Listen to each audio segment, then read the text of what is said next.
Hello students, my name is Vatsala Singh. तो आज हम कंटिन्यू करेंगे हमारे क्लास 11th का चैप्टर 2 बिजनेस स्टडीज़ का फॉर्म ऑफ बिजनेस ऑर्गेनाइजेशन। इसके प्रीवियस वीडियो में हम लोगों ने पढ़ा था कि बिजनेस ऑर्गेनाइजेशन क्या होता है, उसके डिफरेंट फॉर्म्स क्या होते हैं। उसमें डिफरेंट फॉर्म्स में हम लोगों ने पढ़ा था सोल प्रोप्राइटरशिप क्या होता है, सोल प्रोप्राइटरशिप के मेरिट क्या होती हैं, डीमेरिट, एडवांटेजेस और कैरेक्टरिस्टिक्स के बारे में पढ़ा था हम लोगों ने। और हिंदू अनडिवाइडेड फैमिली क्या होती है, उसकी मेरिट्स क्या होते हैं, एडवांटेज और डिसएडवांटेज के बारे में हम लोगों ने पढ़ा था। इस वीडियो में हम ये उसी चैप्टर को कंटिन्यू करेंगे जो कि ये है पार्ट 2 आपका, ठीक है। चैप्टर 2 का पार्ट 2 पार्टनरशिप के बारे में हम पढ़ेंगे। इस पार्ट 2 में हम उस लेक्चर को कंटिन्यू करेंगे, पार्टनरशिप फर्म के बारे में पढ़ेंगे। तो पार्टनरशिप फर्म क्या होती है? ए पार्टनरशिप कंसिस्ट ऑफ 2 और more peoples individuals in a business together, ठीक है। इंडियन पार्टनरशिप एक्ट क्या है? 1932, ठीक है। 1932 पार्टनरशिप एक्ट है। तो पार्टनरशिप क्या होता है? जब 2 या 2 से अधिक लोग मिलके कोई एक बिजनेस स्टार्ट करते हैं तो उसे हम क्या कह सकते हैं? पार्टनरशिप कह सकते हैं। जैसा कि कुछ स्टूडेंट्स ने आया हमारे पास और कुछ लोगों ने कहा क्या कि हम फ्रेंड्स का ग्रुप है और हम मिलके पार्टनर बन के बिजनेस स्टार्ट करना चाहते हैं, हम लोग का इक्वल रोल हो बिजनेस में, तो उन्हें हम क्या कह सकते हैं कि आप पार्टनरशिप फर्म स्टार्ट कर सकते हैं, ठीक है। इसमें क्या कर सकते हैं? मिनिमम मेंबर्स कितने होने चाहिए? 2 होने चाहिए। सिंगल पर्सन 1 नहीं कर सकता है, इसमें मिनिमम 2 मेंबर्स होने चाहिए और मैक्सिमम भी हो सकते हैं कितने भी, ठीक है। तो मिनिमम 2 मेंबर्स, 2 और मोर मेंबर्स मिलके क्या कर सकते हैं? एक पार्टनरशिप फर्म स्टार्ट कर सकते हैं। ये है आपका पार्टनरशिप फर्म। अब इसके कुछ कैरेक्टरिस्टिक्स हम देख सकते हैं। पार्टनरशिप फर्म में एंट्री के लिए कितने चाहिए? मिनिमम 2 मेंबर्स और मैक्सिमम बैंकिंग में 20 होते हैं और अदर सेक्टर के लिए, अदर पार्टनरशिप फर्म्स के लिए आप 200 कह सकते हैं, ठीक। Minimum 2 members of partner and maximum 20 partners, ठीक। The relation between the partners is created in the form of contract. अब इसमें पार्टनर्स के बीच जो रिलेशन है वो कैसे बिल्ड होता है, कैसे स्टैब्लिश होता है? वो कॉन्ट्रैक्ट के थ्रू होता है, जिसे हम डीड कहते हैं, पार्टनरशिप डीड, ठीक है। पार्टनरशिप डीड, ये देखिए यहाँ लिखा है पार्टनरशिप डीड के थ्रू क्या होता है? कॉन्ट्रैक्ट होता है जिससे लोग आपस में पार्टनर्स बन जाते हैं। The firm means partner, the partner means the firm. क्या है? जैसे कि आपने सुना होगा 1 फॉर ऑल फॉर 1, वैसे ही क्या है, सारे पार्टनर्स मिलके फर्म बनाते हैं और फर्म से ही पार्टनर होते हैं, पार्टनर से ही firm. The profit is divided in any as ratio as agreed, ठीक है। ये इसमें प्रॉफिट कैसे डिवाइड किया जाता है? जैसा कि पार्टनरशिप डीड के अकॉर्डिंग एग्रीमेंट होगा, उस रेशियो में ही प्रॉफिट डिवाइड किए जाएंगे, ठीक है। एक एग्जांपल लेते हैं। जैसे कि 3 पार्टनर्स हैं, मिस्टर ए, बी, सी, ठीक है। Mister A, B, C 3 partners हैं जो कि डिसाइड करते हैं कि हमें एक पार्टनरशिप फर्म क्या करना है? स्टार्ट करना है। अब इन्होंने क्या किया? एक पार्टनरशिप फर्म बनाया जिसमें मिस्टर ए ने 1000 कैपिटल लाए और मिस्टर बी ने 500 और मिस्टर सी ने 200 कैपिटल इन्वेस्ट किया। फिर इन्होंने डिसाइड किया कि हम क्या करेंगे? प्रॉफिट को 4:2:1 के रेशियो में डिवाइड करेंगे। जब पार्टनरशिप डीड बन रही थी जब उसका एग्रीमेंट हो रहा था तब इन तीनों ने क्या डिसाइड किया कि मैं, मिस्टर ए बोलते हैं मैं कैपिटल ज़्यादा इन्वेस्ट कर रहा हूँ इसलिए मुझे प्रॉफिट में भी क्या चाहिए, ज़्यादा हिस्सा चाहिए। मिस्टर बी कहते हैं कि हाँ मैं सी से ज़्यादा इन्वेस्ट कर रहा हूँ तो मुझे सी से ज़्यादा प्रॉफिट चाहिए। तो इन लोगों ने रेशियो डिसाइड किया 4:2:1 का, जो कि प्रॉफिट होगा तो किस रेशियो में बांटा जाएगा, 4:2:1 के रेशियो में डिवाइड किया जाएगा। तो profit ratio, profit dividing ratio कब आपका होता है, कब बनाया जाता है, जब कोई पार्टनरशिप फर्म बनती है उस टाइम जो पार्टनरशिप डीड बनती रहती है, एग्रीमेंट होता है, उस टाइम उन लोगों ने पार्टनर शेयरिंग रेशियो जो होता है, प्रॉफिट शेयरिंग रेशियो, वो फिक्स किया जाता है। या तो अगर कोई न्यू पार्टनर आता है कंपनी में या तो किसी पार्टनर की डेथ हो जाती है तो प्रॉफिट शेयरिंग रेशियो जो है वो डिसाइड किया जाता है। ठीक है, द फर्म मीन्स पार्टनर, ये हो गया है।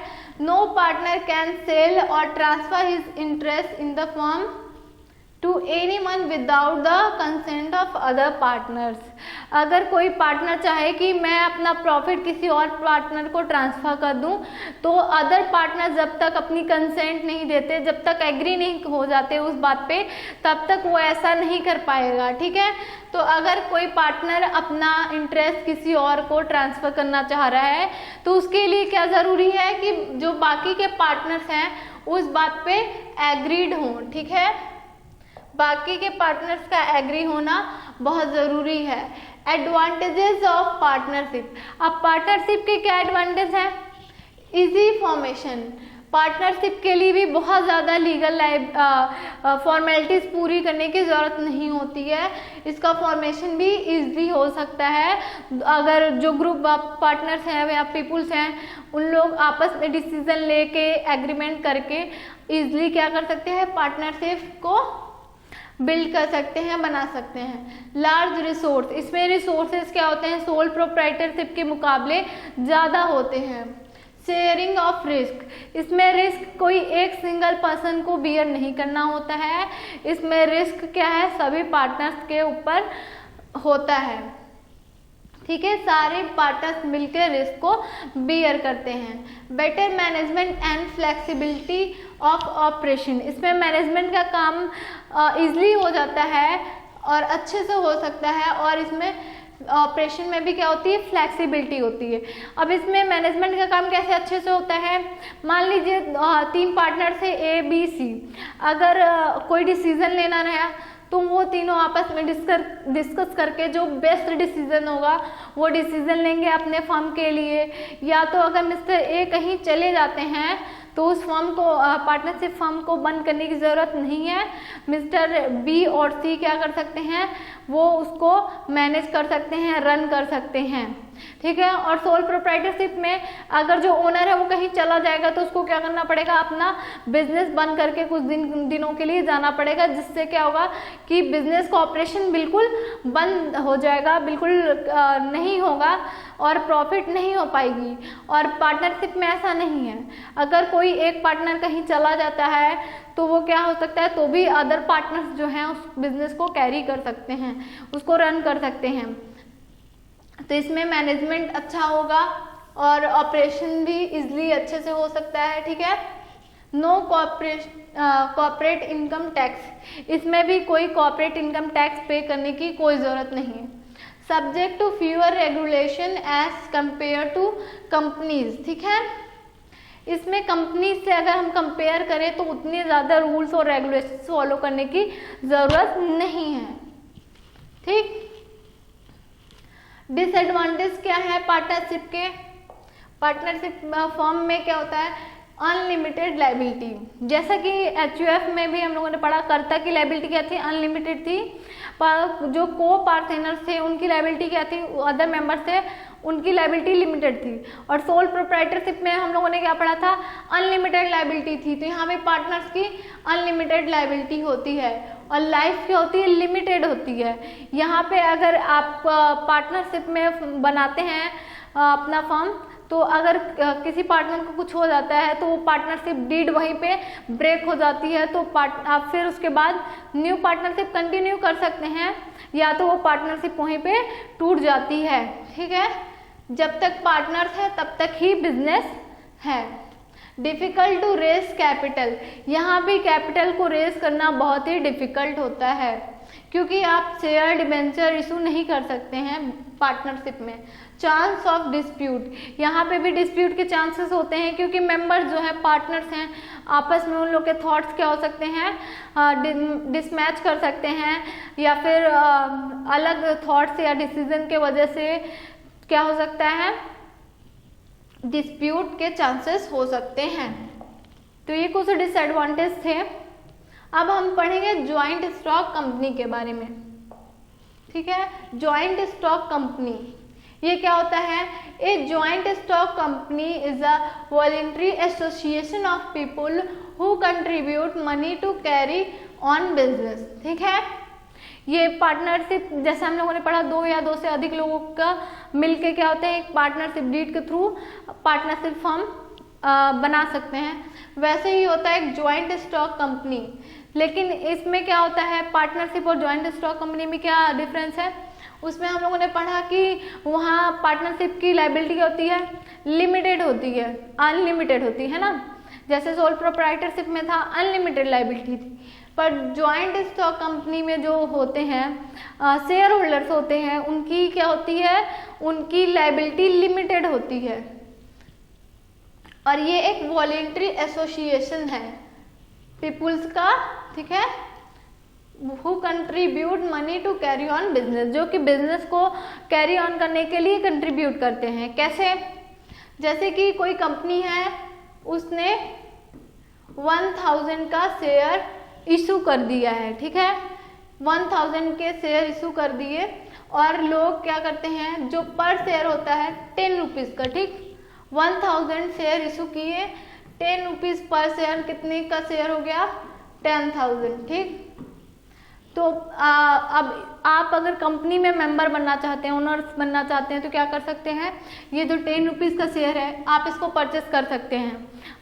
वॉलेंट्री कंट्रीब्यूट करेंगे, ठीक है, वॉलेंट्री कंट्रीब्यूशन होगा। ठीक है, आप अपनी मर्जी से अगर चाहें तो उस कंपनी के शेयर परचेस करके क्या बन सकते हैं, उस कंपनी का शेयर होल्डर बन सकते हैं। शेयर होल्डर्स क्या होते हैं, कंपनी के ओनर होते हैं। तो यहाँ पे वॉलेंट्री एसोसिएशन होता है पीपुल का, जो कि अपनी मनी क्या करते हैं, कंट्रीब्यूट करते हैं, एक हिस्सा मनी का क्या बोलते हैं, कंट्रीब्यूशन करते हैं कंपनी को ऑपरेट करने के लिए। ठीक है,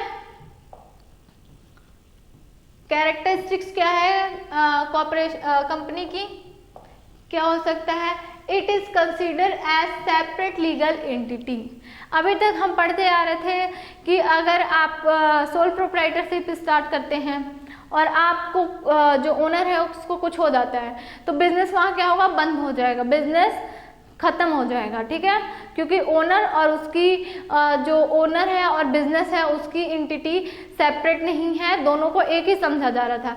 बट कंपनी में क्या है, यहाँ कंपनी में ओनर और जो शेयर होल्डर्स हैं, शेयर होल्डर्स और कंपनी दोनों की एंटिटी अलग अलग है, सेपरेट लीगल एंटिटी कंपनी को कहा जाता है।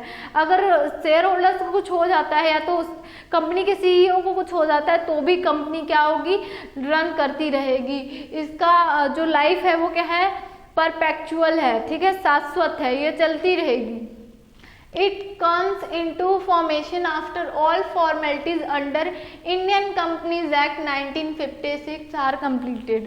ये कैसे फॉर्म होगी, जब आप क्या करेंगे, सारी फॉर्मेलिटीज जो इंडियन कंपनीज एक्ट 1956 में दी हुई है उसको कंप्लीट करेंगे, तभी आप क्या होंगे, एक एज अ कंपनी वर्क कर सकते हैं।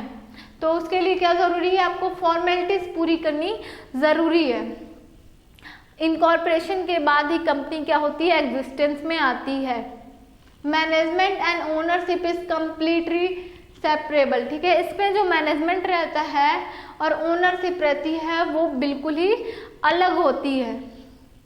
Capital is raised through shares which are transferable. ठीक है, आप कैसे इस पे कैपिटल रेज कर सकते हैं, कैसे कैपिटल ले सकते हैं, शेयर्स इशू करके कैपिटल आप रेस कर सकते हैं, जिसे कि आप अगर चाहें तो आगे ट्रांसफ़र भी कर सकते हैं, किसी अदर पर्सन को सेल कर सकते हैं अपना शेयर, और अपना जो शेयर का ओनरशिप है वो क्या कर सकते हैं, दूसरे पर्सन को ट्रांसफ़र कर सकते हैं। ठीक है, तो यहाँ पे कैपिटल शेयर के थ्रू रेज होता है जो कि ट्रांसफरेबल होती हैं। कंपनी में ये शेयर के थ्रू क्या होता है, कैपिटल रेज किया जाता है। अब कंपनी की एडवांटेज क्या है, लिमिटेड लायबिलिटी। यहाँ पे क्या होता है, शेयर होल्डर्स की लायबिलिटी क्या होती है, लिमिटेड होती है। ठीक है, जो इसके शेयर होल्डर हैं, प्रमोटर्स हैं, उन लोग की लायबिलिटी लिमिटेड रहेगी। कैन इजिली रेज कैपिटल, इसमें भी कैपिटल क्या है, इजिली रेज किया जा सकता है। शेयर इशू करके, डिबेंचर इशू करके क्या कर सकती है कंपनी का शेयर कैपिटल को रेज कर सकती है। हैव अनलिमिटेड लाइफ, ठीक है, परपेचुअल सक्सेशन होता है। ठीक है, यहाँ पे लाइफ क्या रहती है, अनलिमिटेड रहती है। कंपनी की लाइफ उसके ओनर पे डिपेंड नहीं करती है, उसके मेंबर्स पे डिपेंड नहीं करती है। अगर ओनर को कुछ हो भी जाएगा तो भी कंपनी क्या करेगी, रन करती रहेगी। उसका ओनर क्या होगा, चेंज कर दिया जाएगा, किसी और को बना दिया जाएगा। Ease of transfer of ownership, इसमें ओनरशिप क्या की जा सकती है, इजिली ट्रांसफर की जा सकती है। ठीक है, ये किसमें है, कंपनी में। अब इसके डिसएडवांटेजेस क्या है, फॉर्मेशन इज नॉट इजी, इसमें बहुत सी लीगल फॉर्मेलिटीज आपको करनी रहती है, इस वजह से फॉर्मेशन क्या है, इजी नहीं है। ठीक है, एक्सेसिव गवर्नमेंट रेगुलेशन, इसमें गवर्नमेंट के बहुत से रूल्स और रेगुलेशंस और इंटरफेरेंस होती है। Subject to corporate tax and dividend tax, double taxation, इसमें क्या होता है, डबल टैक्सेशन देना पड़ते हैं। ठीक है, किसमें, इसमें कॉर्पोरेट टैक्स भी देना पड़ता है कंपनी को। डिले इन पॉलिसी, कोई भी पॉलिसी को इम्प्लीमेंट करने में डिले हो सकता है, और डिसीजन मेकिंग भी लेट होती है। कंट्रोल बाय ग्रुप, क्योंकि ये एक पर्सन के द्वारा कंट्रोल नहीं किया जाता है, इसे ग्रुप कंट्रोल करता है, इसलिए यहाँ पे डिसीजन मेकिंग क्या होती है, टफ हो जाती है, रिजिड हो जाती है। कोई भी डिसीजन एग्जीक्यूट करने में टाइम लग सकता है।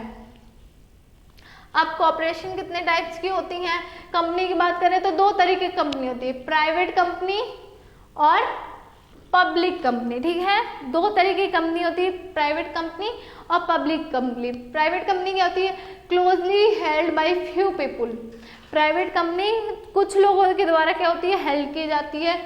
Minimum 2 and maximum 200 share holders, जिसमें क्या हो सकते हैं, मिनिमम 2 मेंबर्स हो सकते हैं और मैक्सिमम 200 शेयर होल्डर्स हो सकते हैं। किसमें, प्राइवेट कंपनी में। Stock can not be traded on exchange as private equity can not be raise. ठीक है, इसमें क्या होता है, इसमें आप पब्लिक के लिए शेयर इशू नहीं कर सकते हैं। जो गवर्नमेंट कंपनीज, जो पब्लिक कंपनीज है वो क्या करती हैं, अपनी शेयर इशू करती हैं जिसे पब्लिक भी परचेस कर सकती है।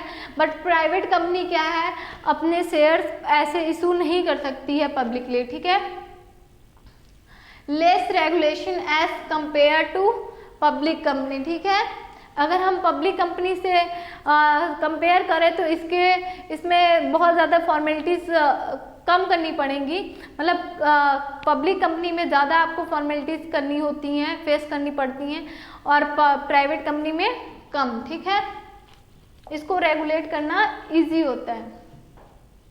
पब्लिक कंपनी क्या होती है, पब्लिक कंपनी में आप जो अपने कंपनी के शेयर्स हैं वो उसको इशू कर सकते हैं थ्रू प्रॉस्पेक्टस, और उसे पब्लिक को ऑफर कर सकते हैं। पब्लिक जो आम लोग भी हैं वो भी क्या कर सकते हैं, शेयर को परचेस कर सकते हैं। Stock are held by a large number of people, कितने भी लोग कितने भी अमाउंट में क्या कर सकते हैं, आपके शेयर को परचेस कर सकते हैं।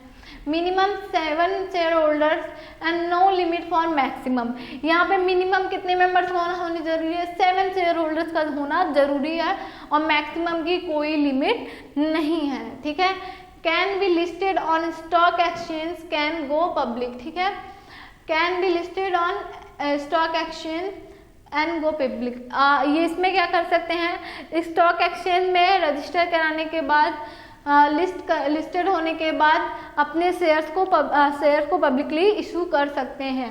Have to follow many laws with regard to the board of composition and AGM. ठीक है, इसमें क्या रहता है, बहुत से रूल्स और रेगुलेशंस फॉलो करने पड़ते हैं, से भी है उसकी गाइडलाइंस भी फॉलो करनी पड़ती है, और इसको एनुअल जनरल मीटिंग हेल्ड कराना ज़रूरी रहता है। किसके लिए ये सब रूल्स है, ये सब रूल्स हैं पब्लिक कंपनी के लिए। ठीक है, अब इसके हम देख सकते हैं फीचर्स क्या क्या हैं। सेपरेट लीगल एंटिटी है, इसमें ओनरशिप और उसका बिजनेस कंपनी का क्या है, एंटिटी अलग अलग है, ओनरशिप अलग है, उसका अपना अलग पहचान है और कंपनी की खुद की अलग पहचान है। Owner and management are separate, more difficult to set up and administrate, additional filing requirement. ठीक है, अब कैसे हम डिटेल में पहले समझते हैं कि क्यों बार बार आ रहा है सेपरेट लीगल एंटिटी। जैसे कि एज ए ह्यूमन हम परफॉर्म करते हैं, हम कोई प्रोफेशनल काम कर सकते हैं, वो सारे काम क्या है कंपनीज भी कर सकती हैं। कंपनी की अपनी खुद की एक पहचान है और उसकी ओनर की एंटिटी अलग है, कंपनी की एंटिटी अलग है। कैसे, जैसे कि एज अ पर्सन हम लोग क्या कर सकते हैं, प्रोफेशनली किसी पे केस कर सकते हैं, किसी को स्यू कर सकते हैं, या तो कोई हम पे केस कर सकता है। ऐसे ही कंपनी क्या कर सकती है, किसी पे भी केस कर सकती है, किसी पे भी क्लेम कर सकती है, या तो कोई कंपनी पे भी केस कर सकता है।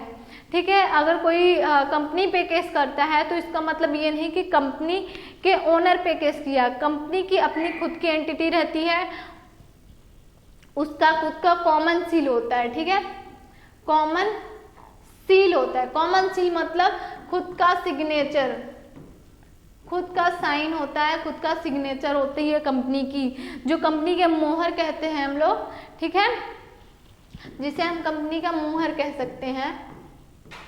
तो कंपनी का अपना खुद का कॉमन सील होता है।